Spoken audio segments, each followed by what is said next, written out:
Hello students, today we will study next topic of chapter 3, that is Wheatstone Bridge. Okay, Wheatstone Bridge.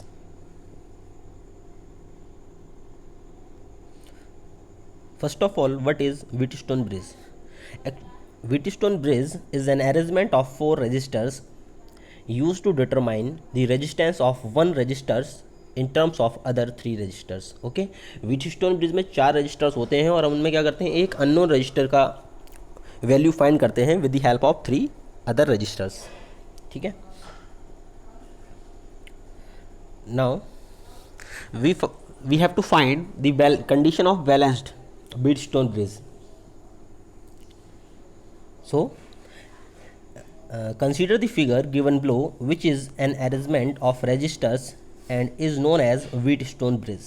Okay, this arrangement of 4 resistors is called Wheatstone bridge arrangement.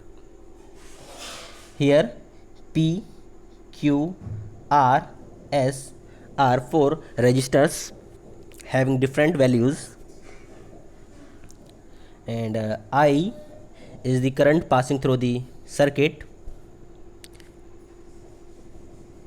is the EMF of the battery connected to the outer circuit, and K1 is switch. Okay, K2 is also switch, and capital G is galvanometer. Okay,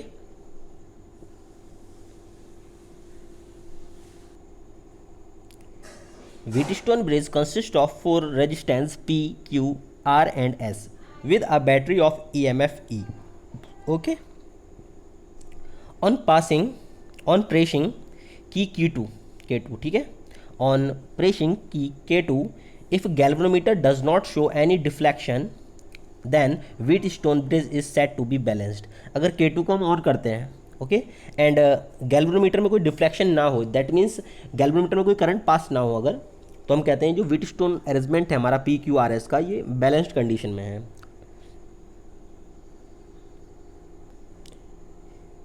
Galvanometer is not showing any deflection. This means that no current is flowing through the galvanometer, and terminal B and D are at the same potential. Because B और D में कोई BD में कोई current pass नहीं हो रहा है, तो उसका जो पोटेंशियल होगा वो सेम होगा. Thus for balanced Wheatstone bridge, potential at B is equal to potential at D. Now for finding the condition of balanced Wheatstone bridge, we have to apply KVL to the loop, first in loop ABDA, and after that in loop DCBD.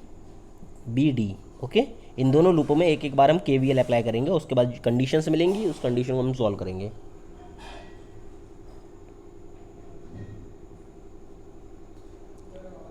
For loop ADBA, यहाँ पे condition अगर हम KVL की apply करेंगे तो हमारा equation आएगा I2R minus I1P is equal to 0. यहाँ पे R एंड P क्या है, रेजिस्टेंसेज हैं, और I2 और I1 क्या है, करंट. बिकॉज फर्स्ट इस लूप में कोई भी हमारा EMF सोर्स कनेक्ट नहीं है, इस वजह से इक्वल टू 0. और we can write I1P is equal to I2R, equation 1. Again, by applying Kirchhoff voltage law to the second loop BCDB, we get I1Q minus I2S is equal to 0, because here also no EMF source is connected. On solving, we get I1Q is equal to I2S, equation 2. On dividing equation 1 by equation 2, we get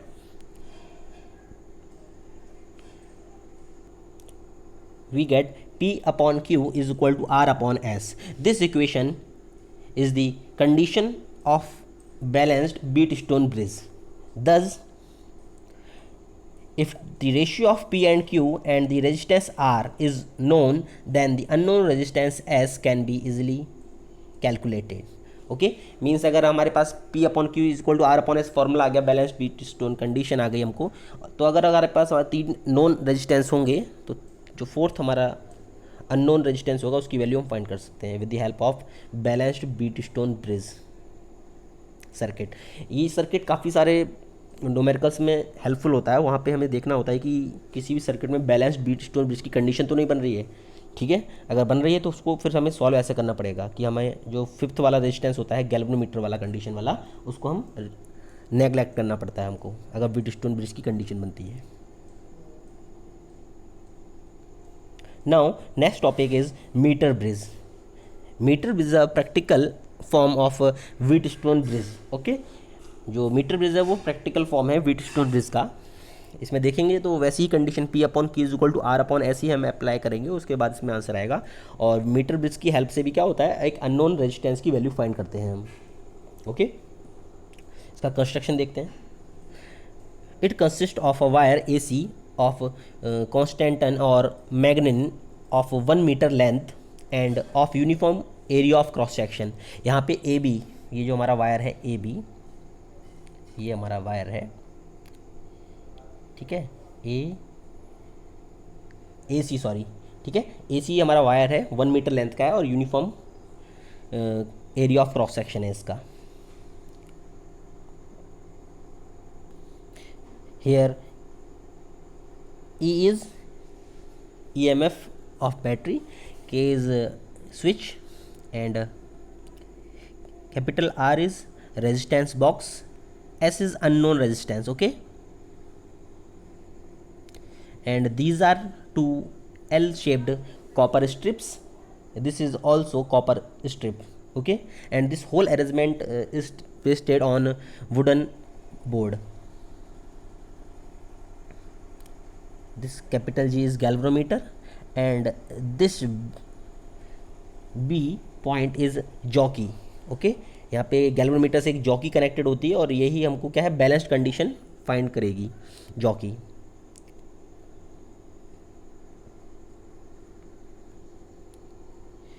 The wire AC is stretched between the copper strips on a horizontal wooden board.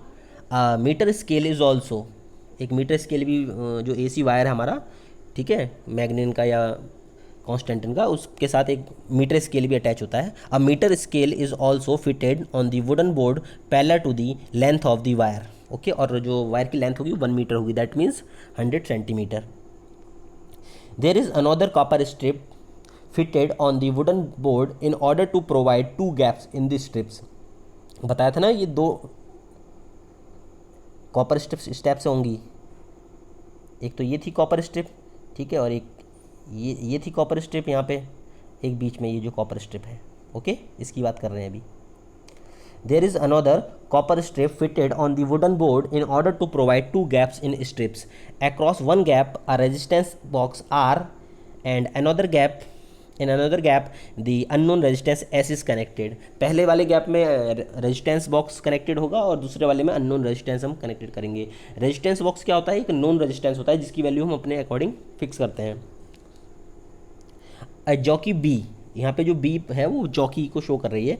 A jockey B can be slided on the bridge wire. Okay, ये जो jockey है ये movable होती है। A jockey B can be slided on the bridge wire. One terminal of the galvanometer is connected to the jockey B and the other to the terminal D. जो galvanometer है उसका एक terminal तो jockey B से connected होगा और दूसरा terminal D point से कनेक्टेड होगा। The positive pole of the battery E, जो बैटरी E का पॉजिटिव पोल है, is connected to the terminal A and the negative pole of the battery is connected to the terminal C through the key C के। ठीक है, जो positive terminal होगा वो ए से कनेक्टेड होगा बैटरी का और जो नेगेटिव टर्मिनल होगा वो सी से कनेक्टेड होगा, ठीक है, थ्रू द की के। यहाँ पे जो की भी लगी होगी बीच में एक। Now working of meter scale या मीटर ब्रिज।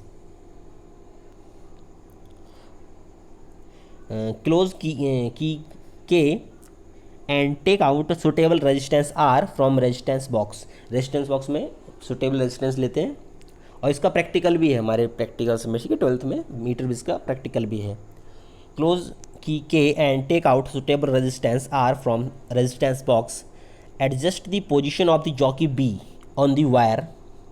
ओके, अब यहाँ पे हम जॉकी की पोजीशन को सेट करेंगे वायर पे, where on pressing the galvanometer shows no deflection. हम जॉकी की पोजीशन को ऐसी जगह पे फिक्स करेंगे, ठीक है, या अरेंज करेंगे जहाँ पे गैल्वेरोमीटर में डिफ्लेक्शन ज़ीरो हो जाए या नो डिफ्लेक्शन शो हो।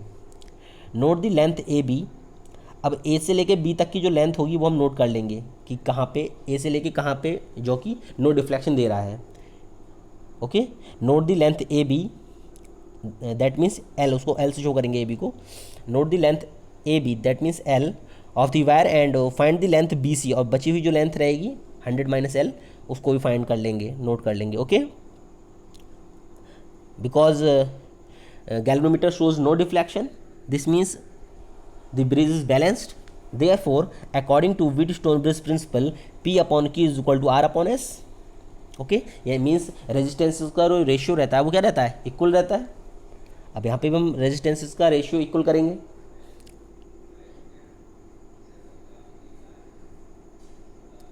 Late small r is the resistance per centimetre length of the wire.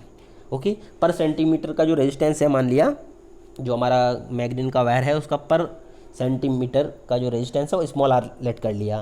Then resistance of the length L of the wire A B, तो एल लेंथ के वायर ए बी का resistance कितना होगा, L से multiply कर लेंगे पर centimetre length का जो रेजिस्टेंस है उसकी, तो that is means L R. Okay, ये हमारी पी की वैल्यू हो गई। And resistance of the length L 100 minus L of the wire B C, 100 minus L length का रेजिस्टेंस कितना हो जाएगा, 100 minus L into R represented by Q. Okay, put the value of P and Q in P upon Q is equal to R upon S, we get L are upon 100 minus L into R is equal to R by S. Okay, on solving we get S is equal to 100 minus L upon L into R. Okay, now by knowing L and R, we can calculate unknown resistance S. This is the working of meter bridge. Now, why we use magnetic wire in meter bridge? Okay, कई बार ये पूछ लेते हैं क्यों हम use कर रहे हैं मैग्नेट वायर का। तो characteristics of magnet wire which make it suitable for making a standard resistance. Okay, उसकी कैरेक्टरिस्टिक्स देख लेते हैं। First, low temperature coefficient of resistance, इसका जो टेम्परेचर कोफिशिएंट ऑफ रेजिस्टेंस होता है वो काफ़ी लो होता है। And second, high value of resistivity of the material of manganin, इसका रेजिस्टिविटी हाई होती है और टेम्परेचर कोफिशिएंट लो होता है। ओके, इस वजह से हम मैग्नीन वायर का यूज़ करते हैं मीटर ब्रिज में। Now let's see one example.